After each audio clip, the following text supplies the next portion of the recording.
ദൈവത്തിൻ്റെ പരിശുദ്ധ നാമം വാഴ്ത്തപ്പെടുമാറാകട്ടെ. ഒരു പ്രാവശ്യം കൂടി നിങ്ങളുടെ മധ്യത്തിൽ ദൈവവചനമായി നിൽക്കുവാൻ ദൈവത്തിൻ്റെ പരിശുദ്ധാത്മാവ് തന്ന സാവകാശത്തിനായി സമയത്തിനായി നന്ദിയുള്ള ഹൃദയത്തോടെ കർത്താവിനെ സ്തുതിക്കുന്നു. ദൈവം നമ്മെ എല്ലാവരെയും ധാരാളമായി അനുഗ്രഹിക്കുമാറാകട്ടെ. വിശുദ്ധ വേദപുസ്തകത്തിൽ യെശയ്യാ പ്രവാചകന്റെ പുസ്തകം 26 അധ്യായം അതിൻ്റെ 3-4 വാക്യങ്ങൾ ഇങ്ങനെയാണ് വായിക്കുന്നത്. സ്ഥിരമാനസൻ നിന്നിൽ ആശ്രയം വച്ചിരിക്കൊണ്ട് നീ അവനെ പൂർണ്ണ സമാധാനത്തിൽ കാക്കുന്നു. യഹോവയാം യാഹിൽ ശാശ്വതമായൊരു പാറ ഉള്ളതിനാൽ യഹോവയിൽ എന്നേക്കും ആശ്രയിപ്പി. ദൈവവചനത്തിന്റെ അനുസരണത്തിൽ ജീവിക്കുന്ന, ദൈവവചനത്തെ നെഞ്ചോട് ചേർത്ത് പിടിച്ച് നെഞ്ചിൻ്റെ അകത്ത് അതൊരു പ്രമാണമായി സൂക്ഷിക്കുന്ന ഒരു ദൈവ പൈതൽ അവന്റെ ആശ്രയവും അവന്റെ സങ്കേതവും അവന്റെ കോട്ടയും താൻ ആശ്രയിക്കുന്ന ദൈവമാണ്. ദൈവവചനത്തെ ഭയപ്പെട്ട് അവന്റെ വഴികളിൽ നടക്കുന്ന മനുഷ്യൻ ഭാഗ്യവാൻ എന്ന് വചനം പറയും.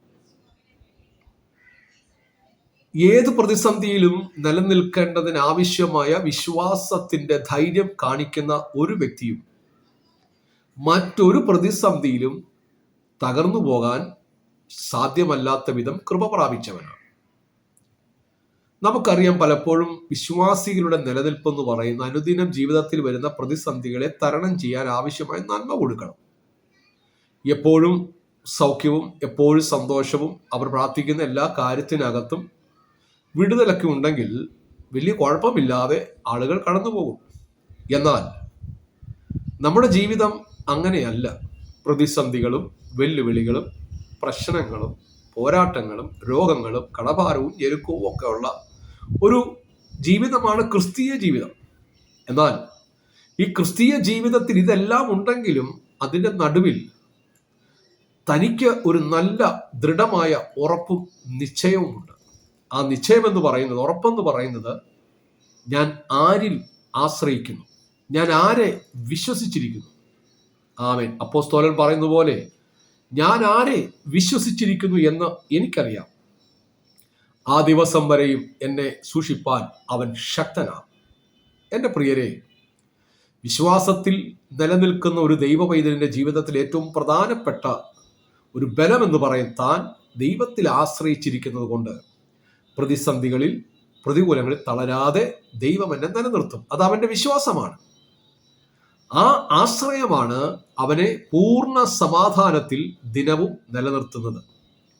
എൻ്റെ പ്രശ്നത്തിനകത്ത്, എൻ്റെ രോഗക്കിടക്കയിൽ, എൻ്റെ പ്രതിസന്ധിയിൽ എൻ്റെ ദൈവം എന്നെ കൈവിടുകയില്ല എന്നുള്ള ആ അടിയുറച്ച ആശ്രയമാണ് ദിനവും അവനെ കിടന്നുറങ്ങാൻ, ധൈര്യത്തോടെ ഉറങ്ങാൻ, ധൈര്യത്തോടെ നിൽപ്പാൻ അവനെ ശക്തീകരിക്കുന്നത്.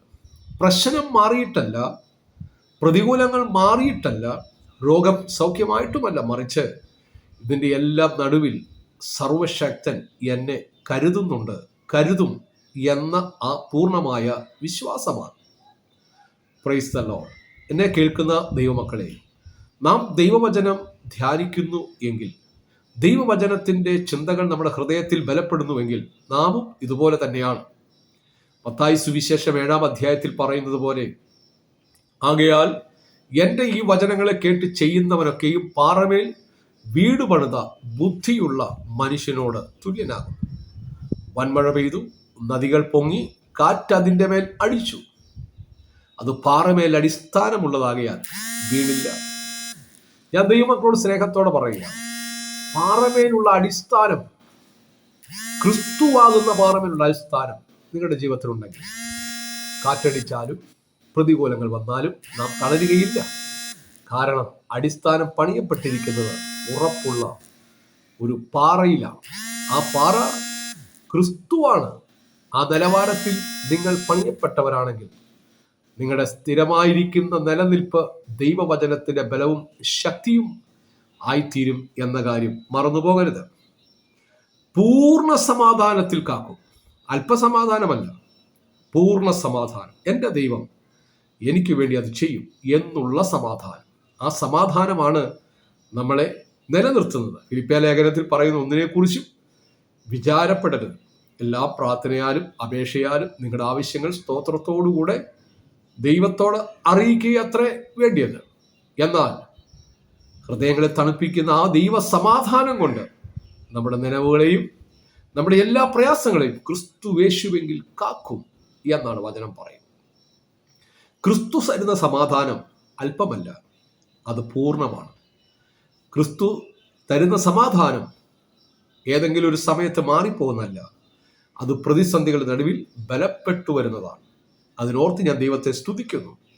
4-ാമത്തെ വാക്യത്തിൽ ഇങ്ങനെ വായിക്കുന്നു, യഹോവയാം യാഹിൽ ശാശ്വതമായൊരു പാറ ഉള്ളതിനാൽ യഹോവയിൽ എന്നേക്കും ആശ്രയിപ്പിൻ. അത് നമുക്ക് തരുന്നൊരു സന്ദേശമാണ്.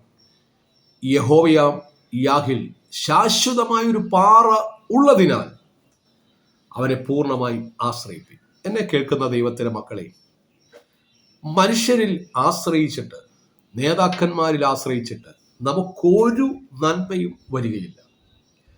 വചനം പറയുന്നു, സഹായിപ്പാൻ കഴിയാത്ത മനുഷ്യപുത്രന്മാരെ നാം ആശ്രയിക്കരുത്. സഹായിപ്പാൻ കഴിയുന്ന ഒരുവൻ മാത്രമേ ഉള്ളൂ, അത് നമ്മുടെ കർത്താവായ യേശുവാണ്. നമ്മൾ അനുഭവിക്കുന്ന ഏതു പ്രതിസന്ധിയിലും ഏതു വെല്ലുവിളികളിലും നമ്മെ കരുതുവാൻ നമുക്കൊരു ദൈവമുണ്ട്.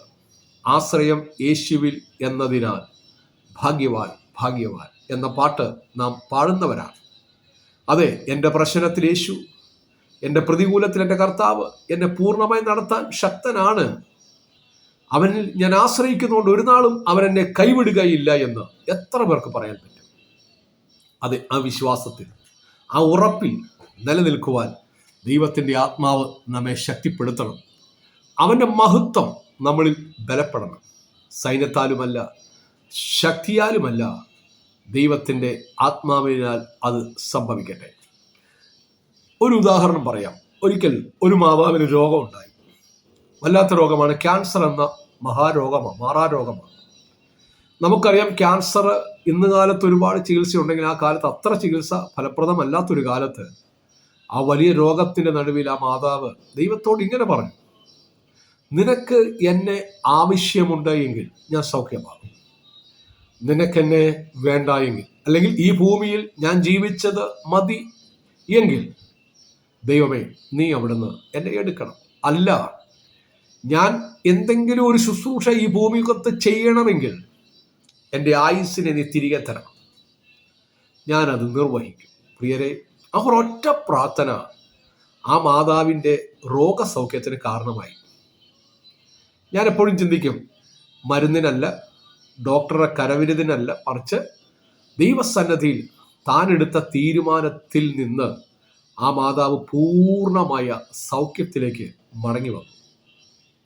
ആ മാതാവ് ഇപ്പോഴും അനേകരോട് ദൈവവചനം പറയുകയും അനേക രോഗികൾക്ക് വേണ്ടി പ്രാർത്ഥിക്കുകയും ചെയ്യുകയാണ്. ആ മാതാവ് പറയുന്ന ഒരു വലിയ സാക്ഷ്യത്തിൽ ഒരു ഭാഗം ഇങ്ങനെയാണ്, പ്രിയരെ, ഞാൻ രോഗാവസ്ഥയിലായിരുന്നപ്പോൾ, ആ രോഗക്കിടക്കയിലായിരുന്നപ്പോൾ ഡോക്ടർമാർ ഓരോ കീമോയും ഓരോ ചികിത്സാ രീതികളും കഴിഞ്ഞ് പറയും, ഈ രോഗമാണ്, ഭാരമാണ്, പ്രയാസമാണെന്ന് എന്നോട് അനേകർ പറയുമ്പോഴും മരുന്നുകൾ എൻ്റെ ശരീരത്തിൽ, വേദന സംഹാരികൾ എൻ്റെ ശരീരത്തിൽ എന്നെ പരീക്ഷിക്കുമ്പോഴും ഞാൻ ദൈവത്തോട് പറഞ്ഞ ഒരു വാക്കുണ്ട്, നിന്റെ സമാധാനത്തിൽ എന്നെ നിറയ്ക്കണമേ. ആ മാധവ് പറഞ്ഞ വാക്കിങ്ങനെയാണ്, ഞാൻ ഇപ്പോൾ അനുഭവിക്കുന്ന സമാധാനത്തെക്കാൾ വലിയ സമാധാനം എൻ്റെ ആ രോഗക്കിടക്കയിൽ ഞാൻ അനുഭവിച്ചു എന്നുള്ളതാണ്. എൻ്റെ പ്രിയരെ, പലപ്പോഴും പ്രതിസന്ധികളുടെ നടുവിൽ നമ്മളൊരു സമാധാനം അനുഭവിക്കുന്നുണ്ടോ? അതോ നമ്മുടെ സമാധാനം നഷ്ടപ്പെട്ടു പോകുമോ? ക്രിസ്തുവിൽ നമ്മൾ ആശ്രയം വെച്ചിട്ടുണ്ടോ? ആമേൻ. യഹോവയാം യാഹിൽ ശാശ്വതമായൊരു പാറയുള്ളതിനാൽ, തകർക്കുന്ന കഴിയാത്ത, ഉടച്ചു കളയാൻ കഴിയാത്ത ഒരു പാറ ഉള്ളതിനാൽ അവനിൽ ആശ്രയിപ്പേൻ. അത് നസറേയനായ യേശുവിനെ കുറിച്ചുള്ള ഒരു പ്രവചന ദൂതാണ്. യേശുവിൽ ആശ്രയിപ്പേൻ. അവൻ നമ്മെ കൈവിടുകയില്ല, അവൻ നമ്മെ ഉപേക്ഷിക്കുകയില്ല. എന്നെ കേൾക്കുന്ന ദൈവത്തിൻ്റെ മക്കളെ, അതുകൊണ്ട് പൂർണ്ണമായി ദൈവത്തിൽ ആശ്രയിപ്പാൻ, ദൈവത്തിൽ ശരണപ്പെടുവാൻ ദൈവം നമ്മെ ശക്തിപ്പെടുത്തട്ടെ, ദൈവം നമ്മെ ബലപ്പെടുത്തട്ടെ. ഈ വചനങ്ങൾ നിങ്ങളുടെ ഭവനത്തിനകത്തൊരത്ഭുതം സംഭവിക്കുന്ന വചനമായി മാറട്ടെ. 2025 നിങ്ങളെ സംബന്ധിച്ച് ഒരു അത്ഭുതത്തിൻ്റെ വർഷമായി തീരട്ടെ, വിടുതലിൻ്റെ വർഷമായി തീരട്ടെ. സൈന്യത്താലുമല്ല, ശക്തിയാലുമല്ല, ദൈവത്തിൻ്റെ ആത്മാവിനാൽ അത് സംഭവിക്കട്ടെ. ദൈവമഹത്വം കൂടിയിരിക്കട്ടെ. ഈ വചനങ്ങൾ നിമിത്തം ദൈവം നിങ്ങളെ ഒരു പ്രാവശ്യം കൂടി അനുഗ്രഹിക്കട്ടെ. എല്ലാവർക്കും വളരെ വളരെ അധികം നന്ദിയോടെ ഞാൻ സ്തോത്രം ചെയ്യുന്നു. ദൈവം നിങ്ങളെല്ലാവരും അനുഗ്രഹിക്കട്ടെ. നിങ്ങളുടെ പ്രിയപ്പെട്ടവർക്ക് ഈ സന്ദേശം കൈമാറുക, നിങ്ങൾ സപ്പോർട്ട് ചെയ്യുക. ദൈവം നിങ്ങളെ ധാരാളമായി അനുഗ്രഹിക്കുമാറാകട്ടെ. ആമേൻ.